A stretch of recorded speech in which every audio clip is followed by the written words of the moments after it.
Hare Krishna.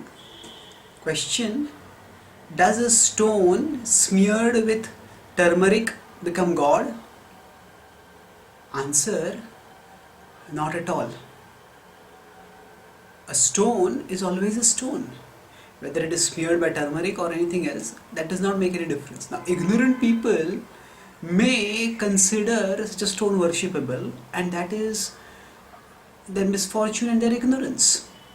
Now, it is true that God can manifest through anything, even a stone, but there is a profound philosophy behind that. So there is a difference between any ordinary stone and the sanctified image of God, which may also be made of stone. Just as a child can, there can be an ordinary rough paper which the mother may tell the child, tear it and throw it in the dustbin.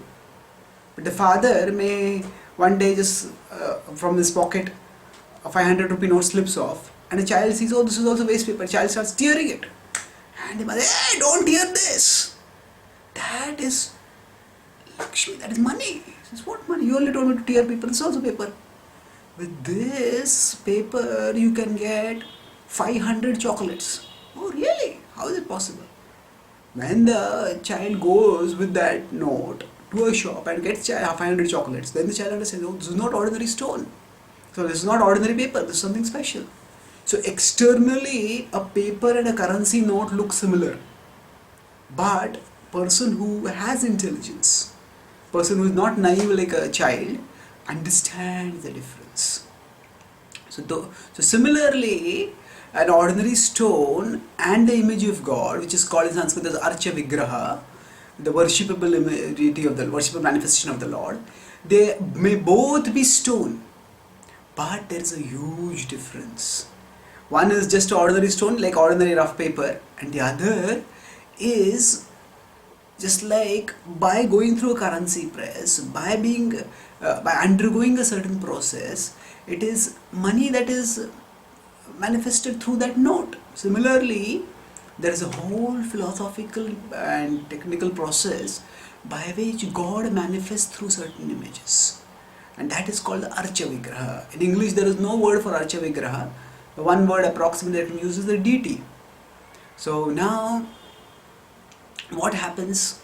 How does a stone become a deity? First of all, it's not that any ordinary stone, any stone can be just started. You just put a turmeric and it becomes a deity. No, actually, the form of God is described in the scriptures, and when image of God is fashioned by trained artisans according to scriptural description,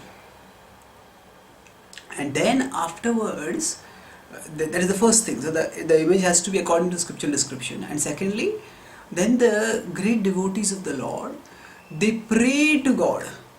Oh God, we want to serve you. We want to see you with our eyes. We want to touch you with our hands. We want to dress you. We want to bathe you. We want to practically serve you so that we can develop a relationship with you.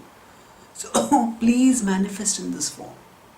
So God manifests in the deity form, in reciprocation to the prayer of the devotees, to give them an opportunity to approach Him personally, to love Him, to serve Him. So that is the purpose. So it is God's great compassion that He manifests as the deity. Now, just as an elephant is far, far high up, and a child wants to touch the top of the elephant, touch the trunk of the child cannot touch, no matter how much the child stretches hands up.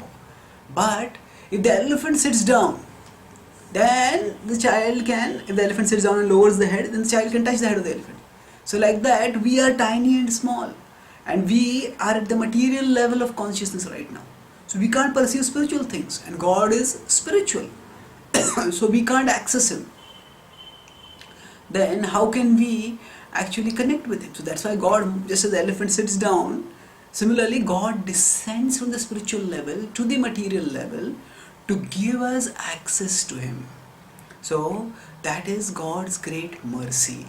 So when God manifests, not through any ordinary stone, and not just by some simple smearing, but firstly a special stone is selected, then a form of the Lord as per description of scripture is carved through it, and then after that there is a prayers, it's called prana pratishtha, where the Lord is invoked to appear, so that we are given the opportunity to serve him and approach him as a person.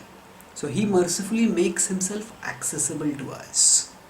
And there is a profound philosophy by which God can manifest, because God is everywhere and he can manifest through matter when he chooses to.